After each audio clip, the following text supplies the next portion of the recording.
106 is back.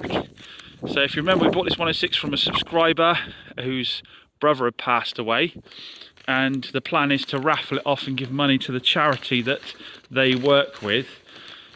It's got a pasty in the engine bay now. That must be a Peter pasty. So yeah, just had this down to Moors, had quite a number of bits and bobs done to it. We're going to be in the tidy up phase now. They welded up down there, which has done a nice job. They really neatly did that and repainted it afterwards. There was a bit of a hole down there, they welded that. There was, when we looked at it, a bit of a hole around where the washer jets come out up here. Where was it?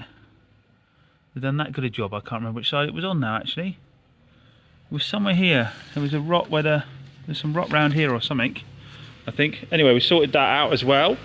It's got a fresh MOT on it. It's just been MOT'd, which I believe, I can't remember if it's advisory free or not. Oh yeah, it's on the seat. Yes, it's advisory free MOT. So a new advisory free MOT. How much did it cost at this stage? Now there's going to be hours of labour still in this yet, because we've got things like clean up around the sunroof, paint that, buff all the bodywork. A lot of titivation needs doing, so it's not over and done with yet. But at this stage so far, how much have we spent on the 106 GTI? So we had a pre-MOT, then an MOT. They stripped trim and made welding repairs on the hinge in the boot and in the front inner wing, which is very, very common with these. They renewed front and rear brake discs and brake pads. They renewed catalyst and fittings. Is that exhaust? Renewed engine oil and filter, renewed the timing belt. I had them do the timing belt as well, and they did the water pump, and they renewed the antifreeze. So total bill was £740 in labour, a lot of labour in there. Subtotal 1,231. Final bill 1,517, with £246 of that being VAT. So we're £1,200 or so into it so far. So that gives us a car that has a new timing belt, new water pump, fresh advisory free MOT, oil and filters done, and little bits of rot stuff out. So from this point forwards, it's going to be titivation. We'll probably put this up in a couple of months' time. By the time we got round to doing all the titivation for the raffle, in between I hope to put a few miles on it and just make sure it's running mechanically soundly as well, because obviously the MOT is sort of the minimum to be roadworthy. And then we'll let you know as and when. We'll probably do a video of the clean up on this and a polish up, because I think this is going to really come out nice. It's all gone a bit chalky, the white, but I think it's going to buff up really nicely. Got PD in the house. He's cleaning up the Toyota Yaris that's going out to a customer today. They're part exchanging in a car, again, another car that I sold to him a couple of years back, a Vauxhall Zafira. That I think some of you might remember, it was a light metallic green, and we had to do the engine ECU on it after a month or so because it was playing up, but he says he's had no problems with that since. So we're doing that deal a bit later today. I'll decide whether to retail the Zafira or not, because if it's still running well after all that, there's not a lot of 7-seater cars around at the moment. So here is my Zafira Part X. Some of you may recognise it if you watched the channel for a while. I forget how long we sold this, might have been a couple of years ago. Drove me a little bit nuts with a intermittent problem, which turned out to be the ECU, which still has a lifetime warranty at the replacement ECU. Nice colour. 59 plate, I think it's 86,000 miles, so miles isn't horrendous. It cleans up quite nice. There's a few little dings. I think we can get that one out the wing there if we get our hand behind the panel. Headlights need a bit of buff. The rest of the paintwork is really nice actually. There's something rusted underneath there, so that needs buffing out. The rust trails there need buffing out.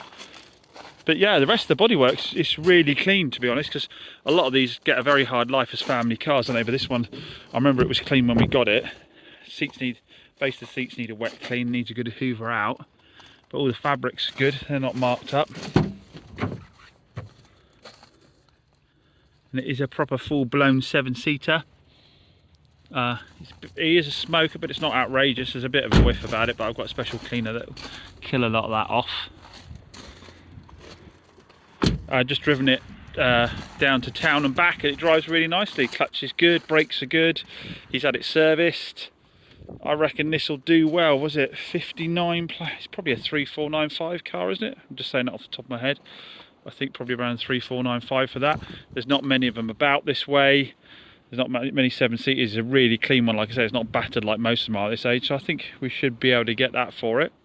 yeah, nice again to do business with somebody I've done business with before. He's gone away in a little Yaris. He had this before because he had the need to get the family around, but they've sort of grown up and moved out now, and he hasn't got to ferry the grandchildren around so much. So he just went for the Yaris to get a bit more fuel economy. I'm doing a photo shoot on the Cougar at the moment. Some people have been saying Rolls-Royce update. There is no Rolls-Royce update because it wasn't due to go to the independent inspectors until the 2nd. So we're just waiting the 2nd of February.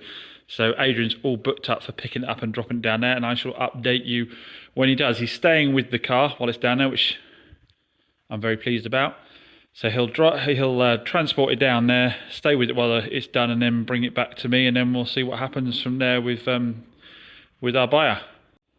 The Barchetta, or Barchetta if you want to pronounce it incorrectly, is awaiting. Sorry, I'm just staring.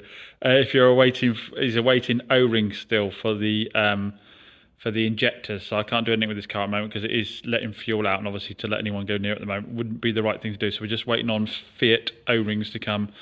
So that we can do all of that, make sure we've got no leaks on it any longer. A few people asked me also about the Jaguar, but I did say in an earlier video that nothing was happening with the Jaguar at all, and I was probably just going to sell it off as a project because we might not get around to it. So I did say that in a previous video, so you're not going to see any progress on this. If it doesn't go as a project, you're not going to see any progress on this for a little while until other stuff has been done in advance that is more important. Hey, if you're enjoying all my random buys, make sure you're subscribed down below. Remember, subscribing costs nothing. That's a mistake. A lot of people think that it costs them something to subscribe. It costs absolutely nothing. It just notifies YouTube that you are enjoying the videos and you want to know when new ones come out. So do me a favour, make sure you hit that subscribe button down below. So we've got a little DS3 on the ramp because we noticed a leak up here. Which I thought might be rear main seal, but luckily it's the drive shaft seal. It's leaking outside that drive shaft seal there. We think it might have had a clutch and someone's buggered the seal up when I put it back in again. So we'll order up one of those. Also, this front subframe's a little bit crusty, so we're going to give that a clean down and give it a paint. The rear subframe's actually really good, so that's not a concern. The front one's just getting a bit crispy with surface rust. Yeah, rear one's all right. So just give that all a good clean off, give it a paint. I will put a converter on it first and then give it a paint. I've got Lano Guard here somewhere, Pete, actually, for us to try. We haven't tried that yet, have we? No. So we'll give that a go, see what that looks like. I hear good things about it. Well, you just don't want that kind of advisor in the MOT, do you? If you can avoid it, and it doesn't take too long to resolve it. So towards the end of the day, I've dug one of my favourite little cars out from the corner, my Suzuki Swift Sport. Again, if you watch the channel, you've seen this car over and over again. Battery was flat, put some jumps on it, and boff, started straight up, no problems. Driven it around, brakes, handbrake, all that's good. It's been sat for a few months now, needs mother of all cleans. But now the weather is looking like it's still really cold, but it's raining less. It's such a fun car to drive home. If you had a bit of a crap day, just get in that and go for a little black. Awful lot of fun, and it's just for nothing, isn't it? It's absolute peanuts. What did we buy this car for? Probably nearly 3 years ago, £800. And apart from some brake pipes and some tyres, we haven't really done anything to it at all, have we? Done a gearbox oil change. I'll probably do another oil and filter change coming up one. So we'll get out and use that. Before I go, just a quick reminder for anyone who somehow managed to miss it, that our current raffle is still ongoing for the 2011 Audi A3 convertible with like 45,000 miles on it in really good condition. Fresh MOT, really nice little car. This 1.2 TSI turbocharged petrol manual, cracking little car. Again, something else that once the weather starts to get a bit better, you'll be dropping that roof down and hooning around. And with this one, we are supporting North Devon Hospice. We always have a charity for all the raffles, don't we? So North Devon Hospice. I say tickets are £2 each. I'll put a link in the video description down below, or just Google Chops Garage raffle and you'll find it that way. Remember, guaranteed draw. Car will be won, regardless how many ticket sales done. If you're not that bothered by the car, you can have £4,000 instead. As always, thanks for watching, and I shall see you on the next one. About time I let Pete go home, isn't it?